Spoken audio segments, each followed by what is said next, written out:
right, good people, we are back at it. This is the last of the 3 worksheets practice on 5th grade geometry, perimeter and area, triangles, and quadrilaterals. Sketch below any rectangle, then draw a diagonal line in it, a line from corner to corner. What kind of triangles are formed? So, again, we're going to draw a rectangle. Okay, I'm actually going to use the ruler to do it, to try to get it to be, you know, straighter lines than just freehand. Okay, and I'll just go ahead and close that one up. Okay, now it says draw a diagonal line, so we're going to simply do this. Okay, then it says what kind of triangles are formed? Well, 2 right triangles are formed because of the ends here, okay? So 2 right triangles. So my answer is right. Right triangles. Okay, that answers that question. Next question. Sketch below 2 line segments. Now remember, line segments are not lines, they are written like this, that are perpendicular to each other. So that's simply this. Okay, like a cross. Okay, and then you have your right angles on the inside here. Okay, like such. Those little squares, or this right here is just showing it's a right angle. So sketch 2 line segments that are perpendicular of each other. So those 2 were perpendicular of each other. Okay? It looks more like a cross. Like that. Okay? Now it says, can an obtuse triangle be isosceles? Well, ask your child, what is an obtuse triangle? That's a triangle whereby one of the angles is what? Greater than 90 degrees. Okay? Explain why or why not. Okay, and yes, the answer is because isosceles just mean that 2 of the lines are equal in length. So how about we do this? So we're going to draw an isosceles triangle. An obtuse triangle. So you got to make one of the angles kind of wide here. Greater than 90. That angle is greater than 90 because 90 would have just been straight up, right? That's a 90-degree angle. And you're shown that by that little square thing right there, okay? But when the angle is greater than 90, it's open more. So that is greater than 90. Well, if 2 of the sides are equal, that makes it an isosceles triangle. So let me see if that's going to be equal. That's about 1 inch wide. And this one is inch wide. So now I'm going to go ahead and close it up. And that makes an isosceles triangle. Okay, because 2 of the sides are equal, and you can show that by doing this. Put 2 lines on it to show that they are equal. Okay, so this line is equal to that line or side, and this angle is greater than 90. This type of triangle is called an isosceles. It's called an obtuse isosceles triangle, if you will. Okay, so yes, and they want us to sketch an example, which I did, and if not, explain why not. But we said yes, so we sketched an example, and I just showed you that, so we don't have to write an explanation. Only if we had answered no. See, if not, explain why. If yes, just sketch an example, and we show the example right there. Okay.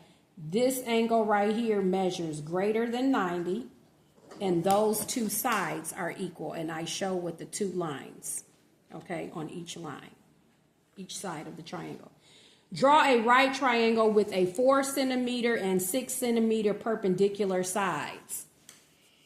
Okay, what is the perimeter? So I'm going to go ahead and draw a a right triangle. So we know that one of the sides have to be a right, one of the angles has to measure 90 degrees. So we want to get this truly as a 90-degree angle, okay? And then I made one of them shorter than the other because this here can be the 4 centimeters, okay? And I will measure it. Let me see. I actually did pretty good with just a little bit off. So here's your ruler and centimeter side. Make one side 4 centimeters. Still got a little bit more to erase. 4 centimeters, and then one side 6 centimeters. Okay, that one's a little bit too long, but not much. 6 centimeters. Okay, this is the right angle. Okay, then I'm going to close it up.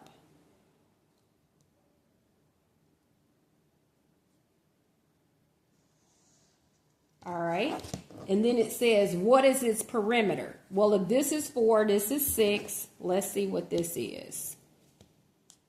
Let's measure it. It is 8. No, it's actually 7. So this is 7. Okay. So the perimeter is, we're just going to add up the sides. 6 and 4 makes 10, and 10 and 7 makes what?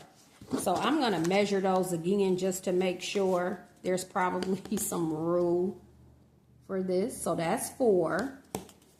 This is 6, and then this one is 7. All right, so 7 plus 6 is 13, and 13 plus 4 is 17 centimeters. That is the perimeter, 17 centimeters. Okay, so remember, perimeter, we're just measuring the outside. You count the outside, the distance for each line, however much it measures. So 7 plus 6. We're counting the distance around this triangle. 7 plus 4 is 11. 11 plus 6 is 17. This is your perimeter. Okay. All right, measure its angles using the protractor. We know that one of them is a what? A 90-degree angle because it's a right angle. So 90 degrees. Let's see what this angle measures. Grab your protractor. We got to we know that angle is 90. So clearly, see, right there, it's going straight up to 90. Let's see what this angle measures. We know that it is less than,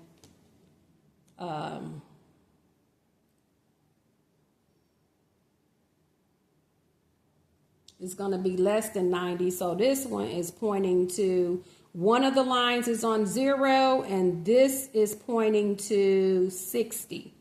So this one is 60 degrees. So if you got a 90 and 60, what is the other one? Well, this makes 150. This should be 30 because remember, all the angles measure, all of them will measure 80 degrees. All of them will total that. Okay, so let's just check it out just to see. Why not, right? So if I put my 0 there, this angle here is definitely on that 30. So good job. It's about there. It's on that 30. So that's 30 degrees. So we've got 90, 60, and 30. Okay? So I used the protractor to measure that. Now we're on this. This is a rectangular prism. What is its volume? To measure volume, we're going to multiply length times width times height. Remember, it doesn't matter the order when you're multiplying, just like when you're adding. So what is 10 times 4? 40. What's 4 times 5? 200. So this is 200 cubic centimeters because we've multiplied centimeters 3 times. 1, 2, 3. This is how you get the 3. 5 times 10 is 50. 50 times 4 is 200. Okay? That's what we did. We took 5 centimeters times 10 centimeters. We got 50, and then we got to multiply it by 4 centimeters. So this is how we got our 200 centimeters cubed. So you would say 200 cubic centimeters or 200 centimeters cubed. You could say it either way. All right, good people. So that concludes the 5th grade geometry. And again, this is surface. No one's asking you to be a certified 5th grade math teacher. Trust me, once you start taking a class called Math for Elementary Teachers, oh, it gets real deep. It is not an easy class, okay?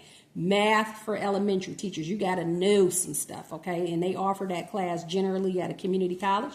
Again, and there's 2 segments to that, but no one's asking you to be a full-fledged teacher. We're just saying Making Math Count wants to empower parents to work with their children at home. And so sometimes the parents also need to be refreshed on information or the learning that their students, the material that their students is learning in class at school. And so we got to be able to help our children at home. And so this is the whole purpose behind the math boxes, so that parents can become empowered, or the tutors, to have the proper materials to work with the child starting in 1st grade. We do not want to wait till it's too late. Making Math Count, order your math box, www.makingmathcount.org, and go ahead and click that link to order your box today. All right, Making Math Count.